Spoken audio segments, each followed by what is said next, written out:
Graça e paz, meus amados e queridos irmãos, que Deus em Cristo vos abençoe. Quero desejar um bem-vindo a todos que estão neste vídeo. Quero fazer um convite especial, fique até o final do vídeo, que Deus possa estar abençoando você, falando ao teu coração através desta palavra, que estarei compartilhando com você neste momento. Que Deus abençoe todos os participantes, todos os novos inscritos. Sejam todos bem-vindos a este canal, a esta família, que tem amor pela palavra de Deus. E você que ainda não é inscrito, se inscreve no canal, deixa o seu gostei, o seu joinha, deixa o seu comentário, que Deus possa estar abençoando. Vamos fazer da palavra de Deus conhecida por todos, através do seu compartilhamento. Eu quero fazer um pedido, um apelo, você que puder compartilhar dessa palavra de Deus ao máximo de número de pessoas que você puder, que Deus possa estar assim abençoando a sua vida. 1 Coríntios capítulo 10, no verso de número 12, diz assim a palavra do Senhor: aquele, pois, que cuida está em pé, olhe que não caia. Mais uma vez. Aquele, pois, que cuida está em pé, olhe que não caia. Glória a Jesus. Esta é uma palavra é um despertamento. É uma palavra de despertamento para a minha vida e para a tua vida. Aquele, pois, que cuida está em pé, olhe para que não caia. Lembrando que nós somos seres humanos, somos homens falhos, homens que eu falo no contexto humano, somos seres humanos, somos falhos, somos sujeitos à queda, somos de natureza pecaminosa. Como em 1 João, capítulo de número 2, capítulo de número 1, 1 João, capítulo de número 1, o verso de número 8 ao 9 diz: se dissermos que não temos pecado, enganamos a nós mesmos e não há verdade em nós.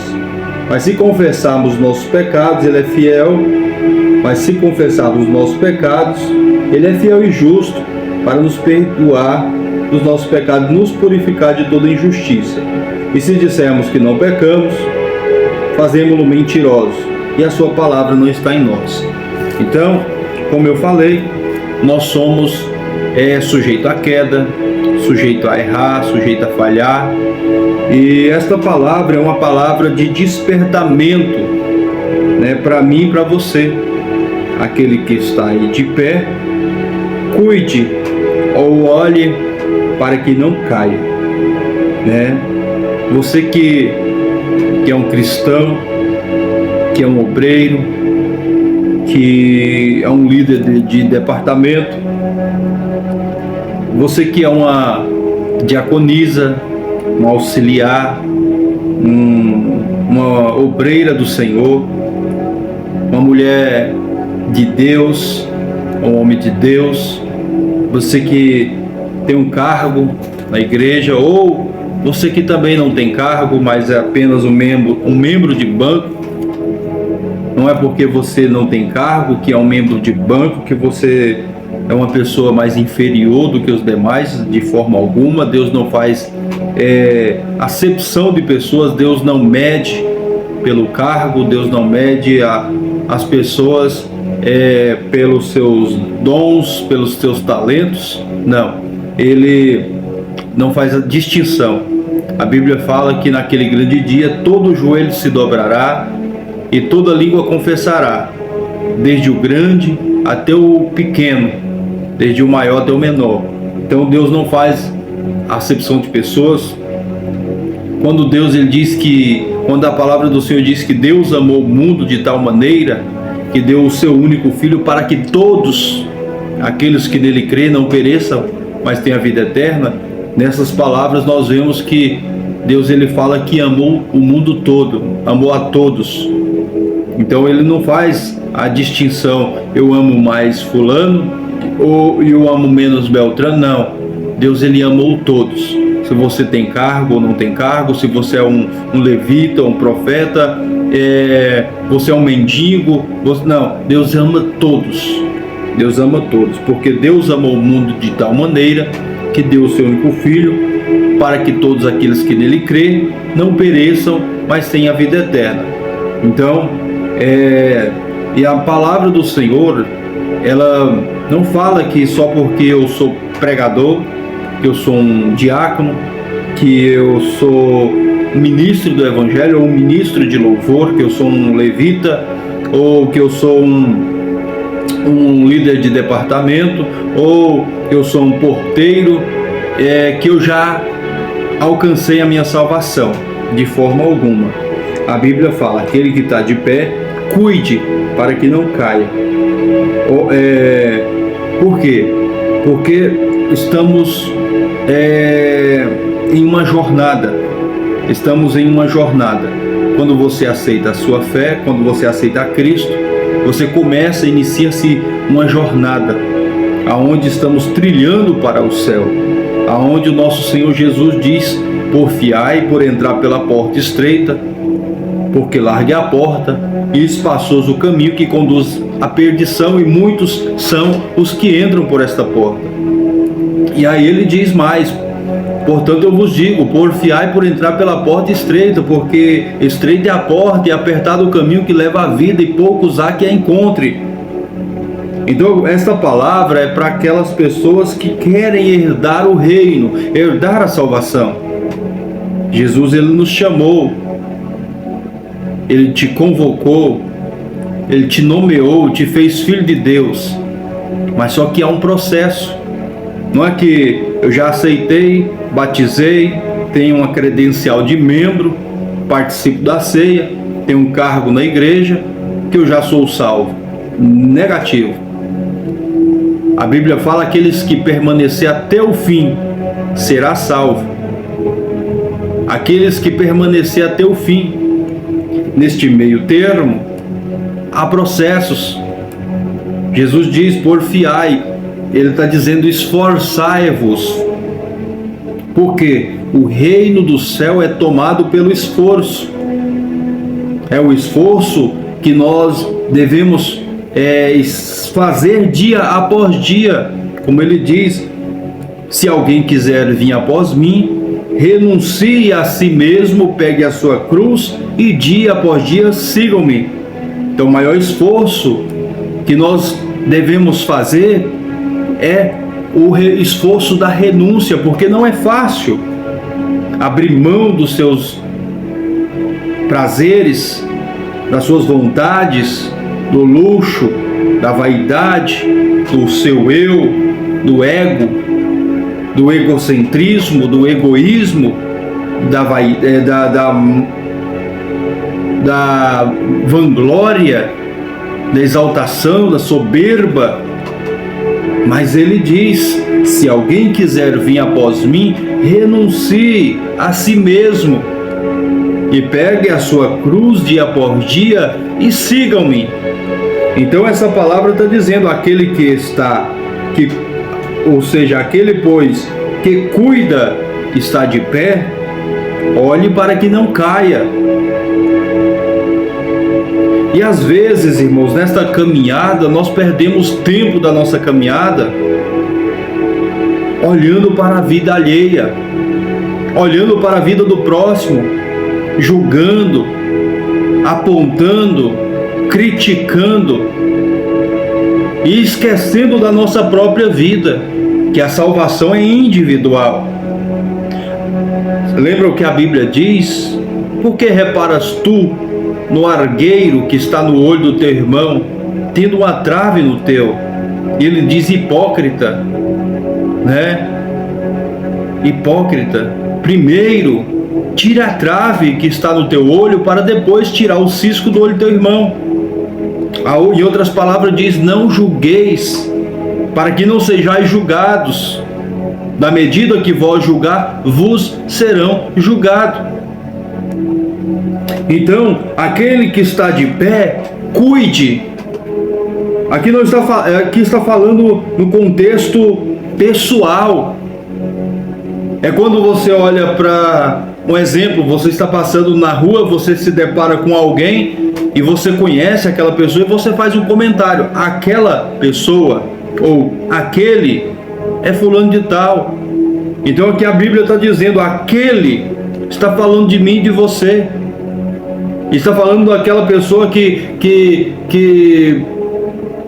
almeja a salvação, que luta pelo reino.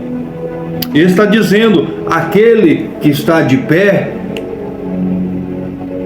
cuide para que não caia. Você hoje está de pé, é uma bênção, está em plena comunhão.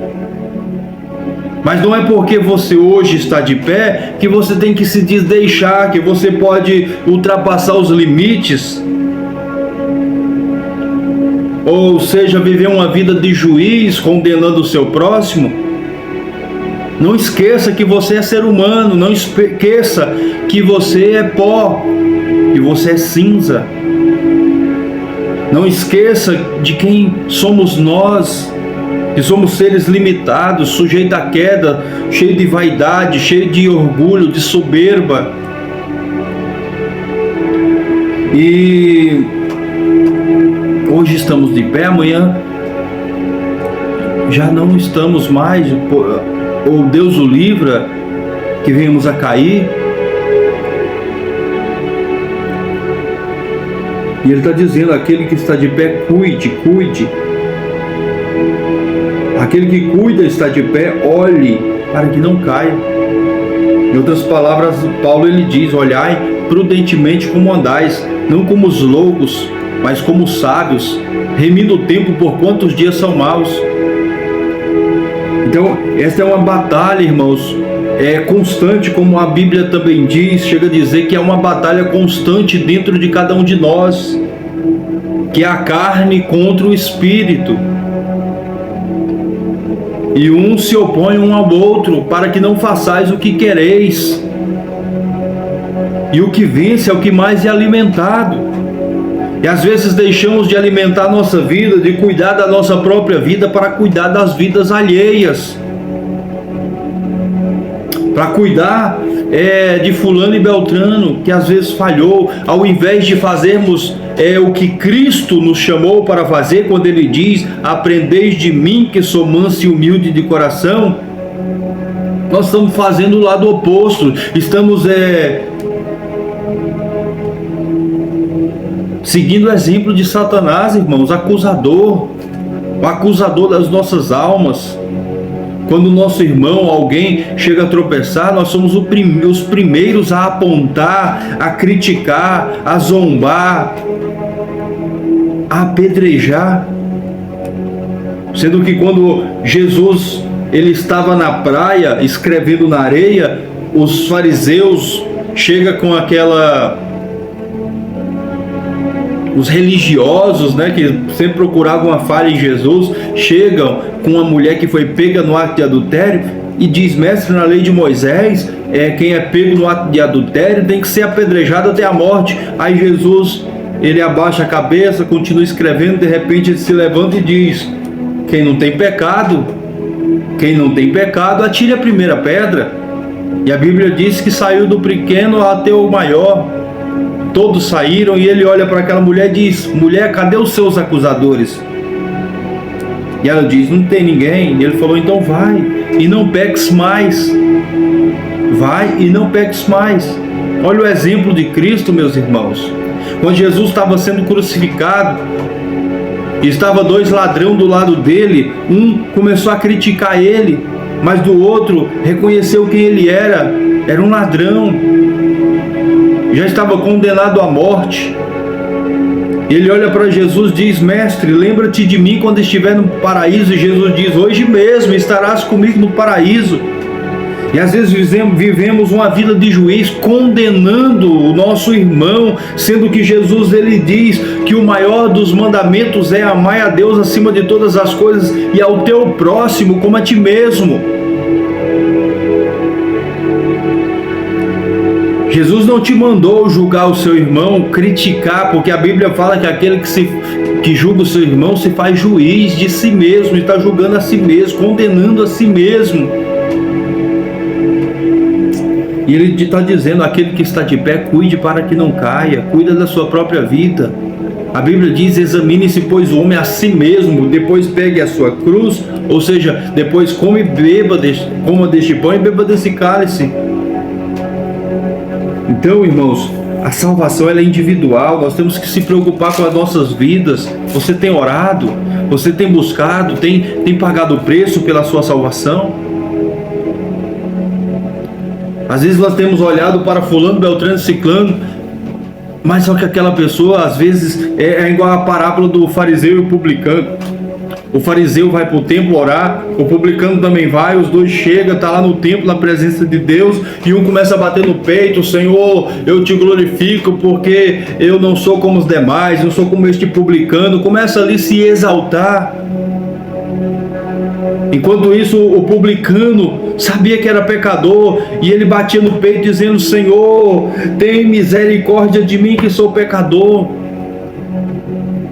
E às vezes, enquanto você está julgando aquela pessoa está se humilhando, dizendo: Deus, eu sei que eu errei, eu sei que eu pequei, eu sei que eu sou pó, sei que sou miserável, que sou pecador, eu sei que fiz isso, que fiz aquilo, mas tem misericórdia de mim que sou pecador. A Bíblia fala que Jesus ele diz ali que qual destes que foi justificado? Ele diz: em verdade vos digo que este foi justificado, porque ele se humilhou, porque ele se prostrou. Em vez de você estar se humilhando na presença de Deus, está condenando o seu irmão, em vez de estar abraçando, de estar ajudando, de estar orando por ele. Deus levanta ele, levanta ela, ajuda ele, ajuda ela. Está terminando de matar. E ele está dizendo: aquele que está de pé, cuide para que não caia, cuide. Você tem cuidado de si mesmo, da sua vida espiritual, lendo Bíblia, orando, vigiando, jejuando. Jesus diz: vigiai e orai, para que não entreis em tentação, porque na verdade o espírito está pronto, mas a carne é fraca. Às vezes você tem confiado em si mesmo: porque eu sou isso, eu sou aquilo. Sansão caiu porque ele confiava em si mesmo. Cuidado, cuide-se de si mesmo, cuide para que não caia, cuide para que não caia, olhe, observe. Muitas das vezes caímos porque nós paramos de olhar. O salmista Davi ele diz: olha, lâmpada para os meus pés é a tua palavra e luz para o meu caminho. Ele está dizendo: a tua palavra mostra a minha direção, a tua palavra me mostra o caminho para que eu não venha tropeçar, ela mostra a direção para que eu não venha errar o caminho. E às vezes nós paramos de olhar para a palavra para começar a olhar para a vida do nosso irmão, e a hora que perdemos a caminhada. Por isso que muitos tropeçam, muitos caem, porque deixam de olhar por onde tem andado, o que tem feito. Irmãos, Jesus está voltando, e Ele vem buscar um povo seu, especial, zeloso e de boas obras. Vamos nos preocupar em viver a palavra. Ame mais, perdoe mais, julgue a si mesmo, olhe mais para o espelho. Quer julgar alguém? Vai para o espelho e começa a julgar aquela pessoa que você vê no espelho. Começa a olhar segundo as Escrituras e dizer: olha, você precisa melhorar nisso, melhorar naquilo, você precisa melhorar nisso, você precisa controlar a sua língua, precisa controlar os seus olhos, porque a Bíblia diz que se os teus olhos forem bons, todo o seu corpo terá luz, mas se os teus olhos forem maus, todo o seu corpo será tenebroso. Certa vez, um casal muda para uma casa e todo dia de manhã cedo eles vão tomar café. A mulher olha pela janela e vê a vizinha estender o lençol, e ela vê o lençol todo amarelo, todo encardido ali, e ela começa a criticar, dizendo: olha, mudamos para cá agora, se eu tivesse conhecimento com a vizinha, eu iria ensinar ela como lavar roupa, porque olha lá, tá bem claro que ela não sabe lavar roupa. E começa a criticar, e vai dias e dias, todo dia a mesma coisa. Aí tem um dia que o marido acorda de manhã cedo, ele lava a janela, e ela vem em seguida e olha assim, e vê o lençol todo branco, todo limpo, e ela diz: olha, até que enfim a vizinha aprendeu a lavar roupa. E olha lá como tá limpo. O marido dela olha para ela e diz: não, eu acordei mais cedo e eu limpei a janela. Então, às vezes, meus irmãos, a sujeira que nós vemos no nosso irmão está nos nossos olhos. Às vezes o erro está em nós, está na maneira que a gente enxerga as coisas. Então vamos observar mais, como a palavra do Senhor fala: aquele que cuida está de pé, olhe para que não caia. Em vez de ficar olhando para a vida do seu próximo, olhe por onde você tem andado, o que você tem falado, o que você tem olhado, de que forma você tem enxergado. A Bíblia fala que não saia da vossa boca nenhuma palavra torpe, somente aquela que for boa para promover a edificação e dar graça aos que ouvem. O que tem saído da tua boca, olhe isso. Quando ele está dizendo olhe para que não caia, ele está dizendo olhe por o que você vê, de que forma você está enxergando as coisas. Você está olhando com a visão espiritual ou com a visão carnal? O que você tem falado está edificando ou está matando? Porque a Bíblia fala que a língua, um pequeno membro, que tem poder de se incendiar uma cidade inteira. Às vezes nós queremos ser o mais santo, o mais justo, mas só que estamos matando pessoas com a língua. Estamos condenando pessoas pelo fato de os nossos olhos não serem bons. A Bíblia fala: se os teus olhos forem bons, todo o teu corpo será luz. Mas se os teus olhos forem maus, todo o seu corpo será tenebroso. Porque os olhos é a candeia do corpo, é a candeia do corpo e a janela da alma. Aquilo que o teu olho vê, o teu coração deseja, e aquilo que o teu olho não vê, o teu coração não deseja. Então ele está dizendo aqui: olhe para que não caia. Então é o cuidado que nós temos que ter com nós mesmos, é o cuidado pessoal. Mas como vamos ter esse cuidado? É segundo as Escrituras. É segundo as Escrituras, ela que nos modera, a palavra de Deus que nos dá moderação, a palavra de Deus que nos dá equilíbrio, a palavra de Deus que nos dá longanimidade, ela que nos ensina a amar, ela que nos ensina a perdoar, a palavra de Deus que nos ensina o que devemos fazer. A Bíblia diz: o meu povo perece por falta de conhecimento. Errais por não conhecer as Escrituras e nem o poder de Deus. Então, meus irmãos, nós devemos buscar mais do Senhor, buscar mais ao Senhor, deixar as redes sociais de lado e começar a tirar tempo para investir em conhecimento. Ele diz: crescei na graça e no conhecimento. Então, que o Espírito Santo de Deus fale mais em cada coração. Vou parar por aqui para o vídeo não ficar muito longo. E que Deus abençoe a todos. Você que ficou até aqui, deixe o seu joinha, o seu comentário, o que você achou da palavra. Se você tem alguma sugestão, algum comentário, alguma crítica construtiva, alguma ideia, fale aí, compartilhe. É muito importante o seu comentário. E que Deus possa estar fortalecendo a sua fé, edificando a sua vida. E muito obrigado mais uma vez por estar fazendo parte dessa família. Que Deus abençoe a sua vida. Ore por mim, pela minha família, pela minha esposa. E eu estarei orando por você e por toda a sua família. Que Deus abençoe. Fiquem todos na paz do Senhor Jesus.